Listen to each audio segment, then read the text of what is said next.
ನಮಸ್ಕಾರ. ದೈವ ಮಾಹಿತಿ ಚಾನಲಿಗೆ ಸ್ವಾಗತ.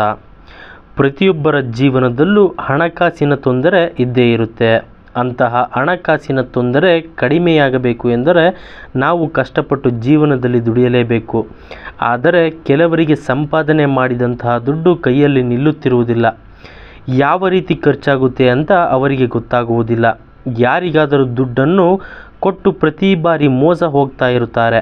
ನಿಮಗೆ ದುಡ್ಡು ಬರಬೇಕು ಹಾಗೂ ಆದಷ್ಟು ಬೇಗ ಸಾಲದ ಸಮಸ್ಯೆಗಳು ತೀರಬೇಕು ಎಂದರೆ ನಿಮಗೆ ದೈವ ಕೃಪೆಯಂತೂ ಇರಲೇಬೇಕು. ಎಂದರೆ ತಪ್ಪದೆ ಈ ಒಂದು ಎಲೆಯಿಂದ ಈ ಸಣ್ಣ ಕೆಲಸವನ್ನು ಒಮ್ಮೆ ಮಾಡಿ ನೋಡಿ. 3 ದಿನ ಈ ಕೆಲಸವನ್ನು ಮಾಡುವುದರಿಂದ ನಿಮ್ಮ ಜೀವನದಲ್ಲಿ ಇರ್ತಕ್ಕಂತಹ ಸಕಲ ದಾರಿದ್ರ್ಯ ದೋಷಗಳು ಕಳೆದು ದೈವ ಕೃಪೆ ಅನ್ನೋದು ನಿಮಗೆ ಖಂಡಿತವಾಗಿ ಸಿಗುತ್ತೆ.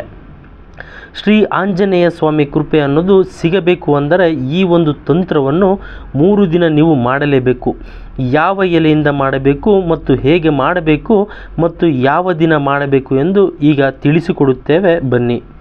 ಅದಕ್ಕೂ ಮುಂಚೆ ನೀವಿನ್ನೂ ನಮ್ಮ ದೈವ ಮಾಹಿತಿ ಚಾನಲನ್ನು ಸಬ್ಸ್ಕ್ರೈಬ್ ಮಾಡಿಕೊಂಡಿಲ್ಲ ಅಂದರೆ ಈ ಕೂಡಲೇ ಸಬ್ಸ್ಕ್ರೈಬ್ ಮಾಡಿಕೊಳ್ಳಿ. ನಾವು ನೀಡುವಂತಹ ಎಲ್ಲ ರೀತಿಯ ದೈವ ಮಾಹಿತಿಗಳು ಹಾಗೂ ರಾಶಿ ಭವಿಷ್ಯಗಳು ನಿಮ್ಮ ಮೊಬೈಲಿಗೆ ಬರುತ್ತದೆ.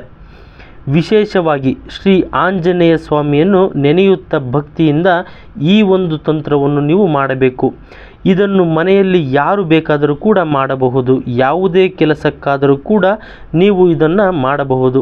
ಉದಾಹರಣೆಗೆ ವಿದ್ಯಾಪ್ರಾಪ್ತಿ ಬೇಕಾದರೆ ವಿದ್ಯಾರ್ಥಿಗಳು ಈ ಒಂದು ಕೆಲಸವನ್ನು ಮಾಡಬೇಕು.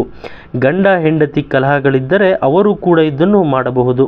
ಮನೆಯಲ್ಲಿ ಹಣಕಾಸು ನಿಲ್ಲುತ್ತಿಲ್ಲ, ಯಾವಾಗಲೂ ಜಗಳಗಳು ನಡೆಯುತ್ತಿದೆ ಎಂದರೆ ಹಣಕಾಸು ಉಳಿಯಬೇಕು, ಸಾಲಗಳು ತೀರಬೇಕು ಅಂದರೆ ಇದನ್ನು ಮಾಡಬಹುದು. ಅನಾರೋಗ್ಯದ ಸಮಸ್ಯೆ ಇದ್ದವರು ಕೂಡ ಮುಖ್ಯವಾಗಿ ಇದನ್ನು ಮಾಡಬೇಕು. ಇದನ್ನು ಹೇಗೆ ಮಾಡಬೇಕು ಎಂದರೆ ಬುಧವಾರ ದಿನ ಸ್ನಾನ ಮಡಿಗಳನ್ನು ಮಾಡಿ ಚೆನ್ನಾಗಿರುವ ಒಂದು ವೀಳ್ಯದೆಲೆಯನ್ನು ತೆಗೆದುಕೊಂಡು ಆ ವೀಳ್ಯದೆಲೆಯ ಮಧ್ಯಭಾಗದಲ್ಲಿ ಕೇಸರಿಯನ್ನು ಹಚ್ಚಬೇಕು. ಕೊಬ್ಬರಿ ಎಣ್ಣೆಗೆ ಕೇಸರಿಯನ್ನು ಮಿಶ್ರಣ ಮಾಡಿ ಅದನ್ನು ವೀಳ್ಯದೆಲೆಯ ಮಧ್ಯಭಾಗಕ್ಕೆ ವೃತ್ತಾಕಾರದಲ್ಲಿ ಹಚ್ಚಬೇಕು. ಕೇಸರಿಯನ್ನು ಹಚ್ಚುವಾಗ ನೆನಪಿರಲಿ, ಶ್ರೀ ಆಂಜನೇಯ ಸ್ವಾಮಿಯನ್ನು ಭಕ್ತಿಯಿಂದ ಮನಸ್ಸಿನಲ್ಲಿ ನೆನೆಯುತ್ತಾ ನಮ್ಮ ಕಷ್ಟಗಳೆಲ್ಲ ಕಳೆಯಿರಿ ಎಂದು ಸಂಕಲ್ಪ ಮಾಡುತ್ತಾ ಕೇಸರಿಯನ್ನು ಹಚ್ಚಬೇಕು. ಕೇಸರಿ ಹಚ್ಚುವಾಗ ನೆನಪಿಟ್ಟುಕೊಳ್ಳಬೇಕಾದ ಈ ವಿಷಯ, ಆ ವೀಳ್ಯದೆಲೆಯನ್ನು ಮಡಚಿ ಹಳದಿ ಬಟ್ಟೆಯಲ್ಲಿ ಹಾಕಿ ಕಟ್ಟಿಕೊಳ್ಳಬೇಕು. ಅರಿಶಿಣದ ಬಣ್ಣದ ಬಟ್ಟೆಗೆ ಈ ವೀಳ್ಯದೆಲೆ ಹಾಕಿ ಕಟ್ಟಿಕೊಳ್ಳಬೇಕು. ಅದನ್ನು ನಿಮ್ಮ ದೇವರ ಕೋಣೆಯಲ್ಲಿ ಪೂಜೆ ಮಾಡಿಕೊಳ್ಳಬೇಕು. ಪೂಜೆಯನ್ನು ಮಾಡಿದ ನಂತರ ಅದನ್ನು ರಾತ್ರಿ ನಿಮ್ಮ ದಿಂಬಿನ ಕೆಳಗಡೆ ಇಟ್ಟು ಮಲಗಬೇಕು. ಇದು ವಿಶೇಷವಾಗಿ ನೆನಪಿರಲಿ, ಇದನ್ನು ದಿಂಬಿನ ಕೆಳಗಡೆ ಇಟ್ಟರೆ 3 ದಿನಗಳ ಕಾಲ ಯಾವುದೇ ಕಾರಣಕ್ಕೂ ತೆಗೆಯೋಕೆ ಹೋಗಬಾರದು. ಅದನ್ನು ಬುಧವಾರ ರಾತ್ರಿ ನಿಮ್ಮ ದಿಂಬಿನ ಕೆಳಗಡೆ ಇಡಬೇಕು. ಅದನ್ನು ನೀವು 3ನೇ ದಿನವಾದ ನಂತರ ಅಂದರೆ ಶನಿವಾರದಂದು ಬೆಳಿಗ್ಗೆ ತೆಗೆಯಬೇಕು. ಅದನ್ನು ನೀವು ಶ್ರೀ ಆಂಜನೇಯ ಸ್ವಾಮಿ ದೇವಸ್ಥಾನಕ್ಕೆ ತೆಗೆದುಕೊಂಡು ಹೋಗಬೇಕು. ನಂತರ ಅದನ್ನು ಕೈಯಲ್ಲಿ ಹಿಡಿದುಕೊಂಡು ಪ್ರದಕ್ಷಿಣೆಯನ್ನು ಹಾಕಬೇಕು.